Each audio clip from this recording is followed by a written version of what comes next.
All right, guys, I've been working on a project here. Here's the meaning of life in a nutshell. Hope you guys can see it, okay? The meaning of life by James. Okay, so if there's a God, then he controls everything and he knows everything. So technically he's think of it like a video game. Now, there are four rules to this game if there's a God. One, you can never reveal yourself directly. Two, humans have free will. They can choose their own destiny no matter what. Three, you're the only living organisms in the entire universe are on Earth. And four, you can help anyone or anything on Earth as long as you remain hidden. There always has to be a reasonable doubt that it was your work. Okay, so what are your objectives if you're playing this game? One, you want to explore the universe, meaning the masters of Earth, which has the only living organisms, human beings. The goal is to make them masters of the entire universe. Two, colonize the universe. Since we're the only living organisms out there, it's all ours for the taking. Three, make humans feel like you, which would mean happy, safe, and with purpose. The with purpose part, everyone has an optimal role in this entire game, right?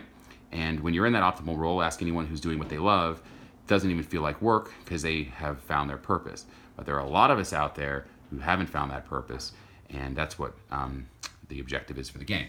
So if you look at it like this is the universal goal of colonization. You see we have Earth here, and then different galaxies sort of represented by these lines. Obviously this is very rudimentary. I'm not an astronomer, but this is sort of the idea: colonize, explore, colonize, explore, colonize, and then bam, success. We fill up the entire universe with human beings, creating your total masterpiece, which I believe is a love letter to God's wife. Anyway, so if you can help, right? The question is who to help and who not to help. So the big questions are, does this person believe in me? You're God, right? Do they believe, and are they helping humanity? Now, why would it matter if you help humanity? Well, remember, the whole goal is to colonize the whole fucking universe. Pardon my language. So you want all humans to work together to this goal. So you want to promote those people who are helping promote humanity because that helps promote your goal of universal colonization and exploration. So who aren't you going to help? Well, questions 1 and 2. Are they a believer and are they a helper? So if they're not a believer, not a helper, don't help them. If they're not a believer but they do help others, don't help them.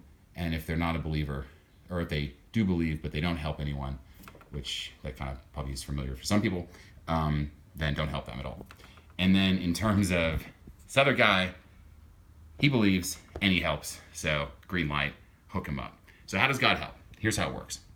This is the best I could come up with. You have God, you have satisfied person, and then you have someone who's in need. All right? Well, it's a quick system. So here's how it works. The money, it just means value. So, if someone's satisfied and they have access to some sort of value, the definition of, we should probably go over here. The definition or rules of money. Money is basically an option. It's giving someone an option of something. So like if you give them food, they have the option to eat it. Or if you give them a $5 bill, they have the option to spend it, right? If you're granted options, then that's fair use. You can use those however you want. You can use those either selfishly by consuming them yourself. Someone gives you $20, you can spend all 20 at the video arcade if you want, or you can spend it at the movie theater on yourself, or you could just choose to give it away. But the point is, it's your option on what to do. If someone grants you those options, if someone pays you money through income, if someone gives you a loan from a bank, if a bank gives you a loan, or what would be another example? If you receive it from someone in terms of charity, that's fair use. But if you steal the options, if you take money from someone, if you take a car from someone, then that's unfair use, and it doesn't work well in this system. It won't apply. But as long as you're granted the options, then here's what you can do. If you're satisfied and you have an extra option, you can give it in terms of charity to someone in need. If that's the case, then that person will praise God.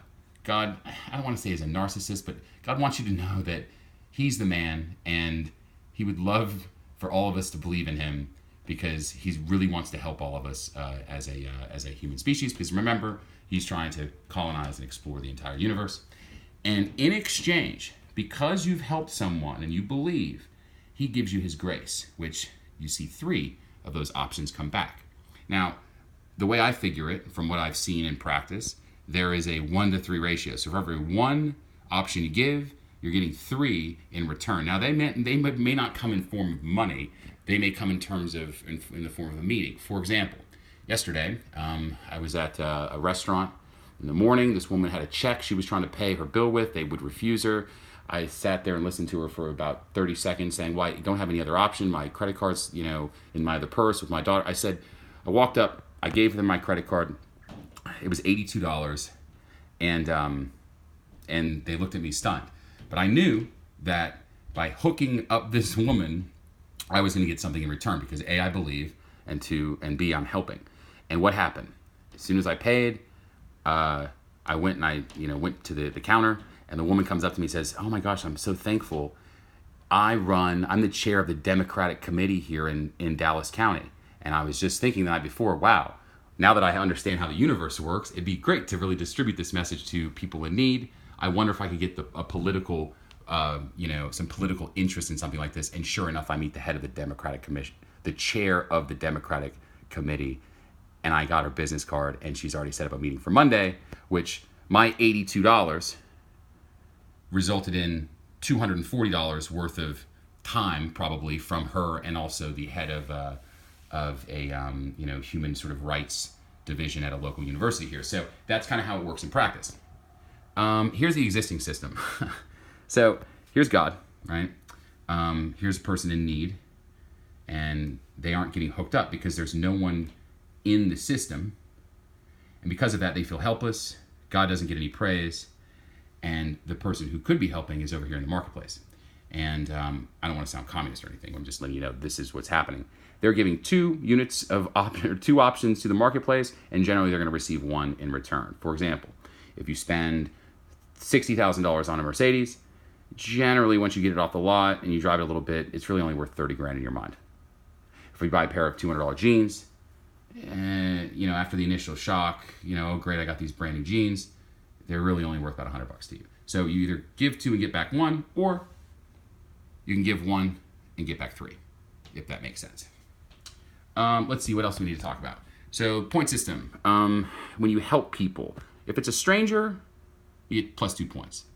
If it's a friend, family member, you really only get 1 point because you're kind of supposed to help them, but it's still good. It's just not as pointed or whatever. Potent. Point scale is based on need. So if you have $100, I'm just using 100 as an example. It could be food, or it could be time, or it could be a shoulder to cry on, whatever. But the point is, someone who is a millionaire, that $100 isn't really going to create much of a need or much of a satisfaction for them. Whereas if they're homeless, it may mean the difference between life and death. So there you go. Now the next question is, well, how do I prove that I believe quickly? Well, the first thing is you're going to list out any bad thing you've ever done, your sins. Second, you're going to pull out your phone. You're going to record the video which lists out all your deeds. Third, you're going to watch that video, and for some reason, when you watch yourself admitting to all of the bad things you've ever done, and you can't pull a punch because he already knows what you've done. It's about you understanding what you've done. And then the fourth thing is you're going to email them to me, james@natasharecords.com. And what I'm going to do is I'm going to review them and start analyzing them to help come up with a better system for everyone to be happier than we all are now. And once the video is sent, you can help others. Just go out and help them immediately. And God's going to hook you up. Remember, that whole grace thing where you get the 3, that's going to blow your mind. It can come at any time, usually when he helps. Yeah, I forgot this part. So it can either be immediate, like that girl, the Democratic girl. Sometimes it happens within 24 to 48 hours. And then other times when it's tough, but this happens to me a lot. Right as you're about to lose faith or start to doubt, bam, he gives you exactly what you want. It's almost like he's saying, yep, see, I pulled through for you. So don't ever forget about me again. But for me, I always seem to forget at the wrong moment. Ask any day trader, for example. When they give up on that trade, that's usually when the trade turns, right? At that moment of total doubt, when they decide based off fear, I need to get out of this trade, that's when the stock turns around. Whereas if you are talking in terms of God, you're never going to, you don't really have an option to sell out or, close a trade. So you sort of hang in there, and then bam, that's when God delivers. But it's sort of a parallel from a trading standpoint. And then let's see. So when he hooks you up, it's going to happen at some point, and it usually happens through like a coincidence or just something out of nowhere, record that. Pull out your phone, record it if you can, and practice like as it's happening. If not, just wait till after the event happens. Maybe it's a conversation you had with someone, and then pull out your phone and record it and be like, oh my God, you'll never guess what happened. You know, I gave $10 to so-and-so, and then all of a sudden I got, you know, this in return. I got a bike, you know, blah, blah, blah. That's cool stuff. I want to see it. And make sure you send all of them to james@natasharecords.com. And let's see, always thank him when it happens. It's pretty awesome. It's really amazing. It proves the existence of God. It's okay when people start to scientifically say, well, how does it work and all that? Just let them humiliate themselves trying to, you know, clock God. My point to you is you're never going to be able to do that. The only rules that we are ever going to understand about what he does are these game rules and then his objectives. That's it. You're never going to be able to figure out when or how he works because he's God. You don't ever want, you just don't even, it's impossible to find out, and it's a humiliating rabbit hole if you try to clock him. And then finally, never ask him for anything directly. When you pray, just pray like this: Dear God, you're the king of the jungle. Whatever you decide right now, I roll with you. And you're really only going to pray when you're feeling scared, and that's it. You're never going to pray when you're asking for something because you don't really know what you want. So that's the universe in a nutshell. You guys have any questions, go ahead and email me. Otherwise, get out there, get your videos in to me, and then go start hooking random people up, and God's going to give you everything that you've ever wanted in your entire life. The deadline on this is May 21st. Bye, guys.